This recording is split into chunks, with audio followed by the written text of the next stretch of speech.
So hey guys, welcome back to the channel again. और जैसा कि देख पा रहे होगे, उधर है पीस पॉइंट और हम लोग अभी पीस पॉइंट वाले लोकेशन पे ही हैं। मेन बात है, धूप इतना ज़्यादा दे रहा है कि मतलब धूप दे रहा है और हवा बहुत ज़्यादा चल रहा है, तो उस वजह से एक लोकेशन खोज पाना जहाँ पे वीडियो बना पाएँ बहुत मुश्किल हो रहा था। फिर भी इधर आ गए हैं। यहाँ पे थोड़ा सा पेड़ पौधा सब है, तो उस वजह से होता है ना, हवा थोड़ा इधर कम लग रहा है। तो वो सबको जाने देते हैं, आ जाते हैं सीधे अपने टॉपिक पे।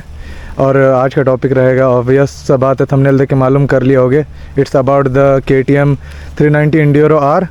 और यस, वो गाड़ी मतलब प्रॉपर, मतलब तुम उसे डर्ट बाइक बोल सकते हो, लेकिन मैं बताऊंगा क्योंकि, और मैं ये भी बताऊंगा कि वो डर्ट बाइक नहीं है। मतलब उसे डर्ट बाइक बोल सकते हो, लेकिन वो डर्ट बाइक असल में है नहीं, ठीक है। तो सबसे पहले आ जाते हैं उसके प्रेडेसेसर पे। जैसे KTM ने अपना 690 R लॉन्च किया, मतलब बहुत सारे होता है ना डुअल स्पोर्ट, प्रॉपर होता है ना डुअल स्पोर्ट KTM ने बाहर लॉन्च किए थे, इंडिया में नहीं। तो ये KTM का पहला डुअल स्पोर्ट है जो इंडिया में आया है, and thumbs up for that to the KTM, क्योंकि सबको को ज़रूरत है एक अच्छे खासे डुअल स्पोर्ट का KTM की तरफ से, जो कि अब पूरा हो चुका है। अब जाहिर सा बात है, सबको तो ADV जैसे बल्कि गाड़ी को तो नहीं ना चलाने वाला, तो थोड़ा सा लाइट वेट गाड़ी भी होना चाहिए। तो आ जाते हैं उसके स्पेक के ऊपर। उसमें अभी भी मिलता है आपको वो ब्रांड न्यू जो 390 Gen 3, जो KTM ड्यूक नया वाला 390 है, उसका इंजन ही आपको मिलता है उसमें भी। और आपको मालूम ही होगा कि वो इंजन कितना पावरफुल है, मतलब रिफाइंड पावरफुल, मतलब गलती निकाल नहीं पाओगे तुम उसमें। तो उसमें मिल जाता है आपको 44 समथिंग अराउंड bhp एंड 40 नहीं 39 Nm ऑफ टॉर्क, 39-40। तो अगर आप उसके मतलब होता है ना, मेन चीज़ उस फ्रेम वाले एरिया को गौर करोगे तो ध्यान से देखना, वो फ्रेम वो चैसी 390 का ही है। यस, वो कोई डुअल स्पोर्ट वाला चैसी नहीं है कि उसमें आपको थोड़ा सा होता है ना कॉम्पैक्ट इंजन देखने को मिलेगा, नहीं, वो 390 ही है, meant to be look like a dirt bike। Yes, तो फिर अगर तुम लोग 390 का फ़ैन हो तो फिर तुम्हें इंड्यूरो 390 R बहुत अच्छा लगेगा।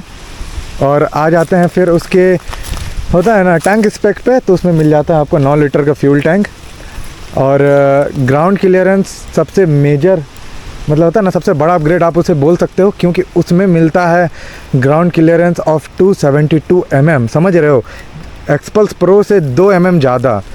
भले तुम्हें वो उतना बड़ा फैक्टर नहीं लगेगा, लेकिन सबसे बेस्ट चीज़ उसका यही है कि उसमें इतना बड़ा ग्राउंड क्लियरेंस, जिस वजह से वो गाड़ी पूरा तैयार है ऑफ रोडिंग करने के लिए। तुम उसे उड़ाओ कूदाओ कुछ फ़र्क नहीं पड़ता।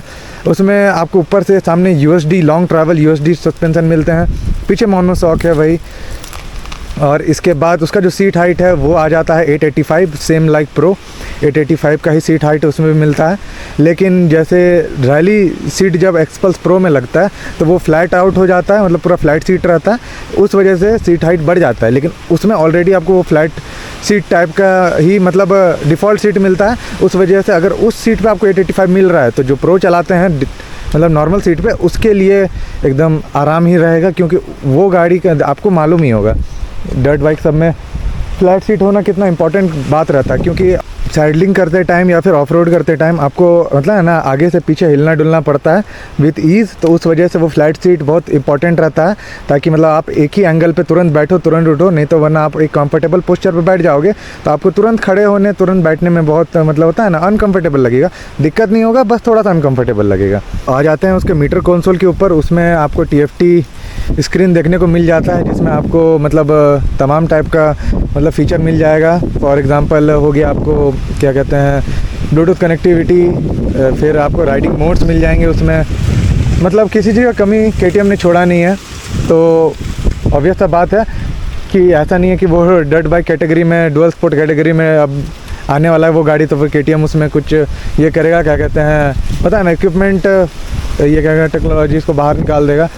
तो इसके बाद आ जाते हैं उसके प्राइसिंग पे। अभी वो लॉन्च नहीं हुआ है, क्या कि अभी जस्ट मतलब होता है ना एडवेंचर S और एडवेंचर X मॉडल ADV 390 वो दोनों मतलब लॉन्च हुआ है। तो फिर हम लोग एक्सपेक्ट कर रहे हैं कुछ महीने बाद, मतलब 2025 के मिड के आसपास वो आ जाना चाहिए, क्योंकि जैसे कि आप लोग को मालूम होगा अभी करंट ये क्या कहते हैं लॉन्च हुआ है एक्सपल्स 210 लॉन्च हो चुका है। कावासाकी का KLX 230 लॉन्च हो चुका है। दोनों ही मतलब बहुत अच्छे मतलब होता है ना डुअल स्पोर्ट अभी मार्केट में मिल रहे हैं, तो KTM को देरी नहीं करनी चाहिए। बिकॉज जैसे कि जिन्हें मालूम नहीं है KLX का वीडियो, आप लोग जा करके देख सकते हो, स्क्रीन पे आ रहा होगा KLX का वीडियो और एक्सपल्स 210 का वीडियो, जाओ देखो तो तुम लोग को मालूम चल जाएगा कि वो दोनों भी मतलब होता है ना ऑन इंडियन मार्केट कितना अच्छा परफॉर्म कर रहे हैं नहीं कर रहे हैं।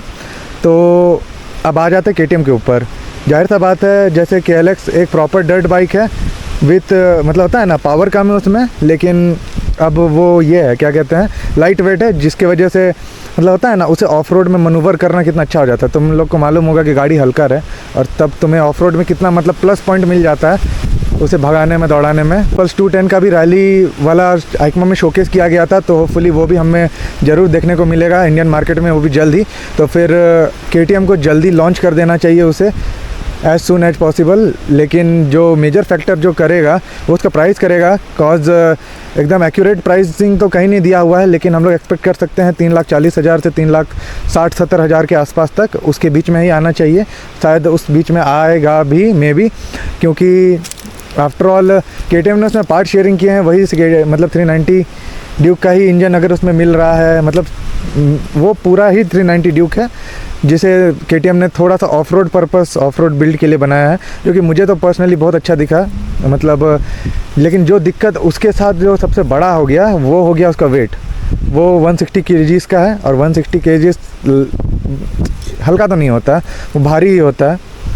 लेकिन ये भी है कि मतलब अगर उससे कुछ कंपोनेंट निकाला जा सके तो फिर शायद ये वाला चीज़ हो जाए।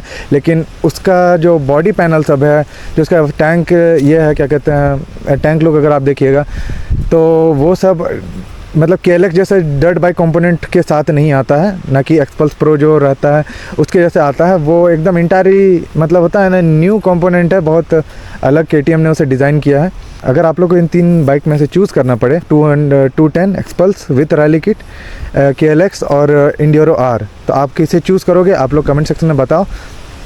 लेकिन जो सबसे बड़ा फैक्टर जो हो जा रहा है कि उसका ग्राउंड क्लियरेंस और उसका वेट, अगर वो गाड़ी एक प्रॉपर मतलब होता है ना राइडर के हाथ में रहे, एक ऐसा जो उसे मनूवर कर पाए, तो वो गाड़ी बहुत अच्छा परफॉर्म करेगा। कॉज जो लैक ऑफ पावर एक्सपल्स में है और KLX में, वो चीज़ वो पूरा कर दे रहा है। उसमें इतना पावर है कि आपको वो होता है ना मिट्टी में घुसा दो, कहीं भी चढ़ा दो, वो चढ़ जाएगा, उसे किसी तरह का प्रॉब्लम नहीं होने वाला। कॉज हम लोग सबको जानते हैं KTM का इंजन का पावर डिलीवरी कैसा रहता है। तो ये वीडियो छोटा ही होने वाला था गाइस, कॉज उसमें ज़्यादा कुछ बताने के लिए है नहीं।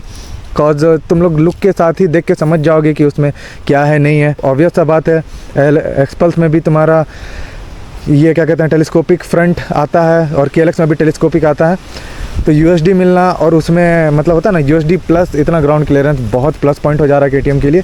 मैं बोलूँगा KTM को जल्दी लाना चाहिए, कॉज हो सकता है कि वो मार्केट में छा जाए। जो कमी पूरा नहीं कर पा रहा है एक्सपल्स और ये क्या कहते हैं KLX, शायद वो कमी KTM पूरा कर सकता है। एंड KTM का कमबैक तो ऑब्वियस सा बात हो चुका है, तो KTM तो आग लगाने वाला है इस समर। देखो क्या होता है in mid 2025। Thanks for watching, ride safe, stay safe, मिलते हैं आपको नेक्स्ट वीडियो में।